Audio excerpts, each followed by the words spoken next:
నమస్కారం ఈటీవీ 360కి స్వాగతం. ముందుగా ప్రధాన అంశాలు.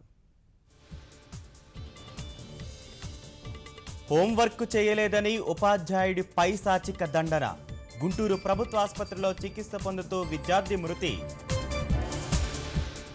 నెలలోపు అటవీ భూములు అనుమతులు తీసుకోండి. సిఆర్డీఏ అధికారులకు ముఖ్యమంత్రి ఆదేశం. భూసేకరణపై కేఈ వ్యాఖ్యలను తీవ్రంగా పరిగణించిన ముఖ్యమంత్రి. తీరు మార్చుకోవాలని హెచ్చరిక, మందలింపుతో దిద్దుబాటు వివరణ.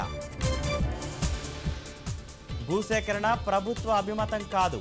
నారాయణ స్పష్టీకరణ, సానుభూతితో పరిశీలిస్తున్నారంటూ ముఖ్యమంత్రికి పవన్ కృతజ్ఞతలు. బస్సులు విరగ్గొట్టాలన్న జలీల్ వ్యాఖ్యలపై విజయవాడ సిపి ఆగ్రహం. శాంతి భద్రతలకు విఘాతం కలిగిస్తే సహించేది లేదని స్పష్టీకరణ. ఉపాధ్యాయ బదిలీల షెడ్యూల్, మార్గదర్శకాలు విడుదల. సెప్టెంబర్ 30 నాటికి ప్రక్రియ పూర్తి చేస్తామని గంటా స్పష్టీకరణ. గుంటూరు ఆసుపత్రి ఘటనలో మరో 4గురిపై చర్యలు. ఎలుకల కోసం ప్రత్యేక ఏర్పాట్లు, పారిశుధ్య పనులు ప్రారంభం. రాష్ట్ర వ్యాప్తంగా వైభవంగా వరలక్ష్మి వ్రతం.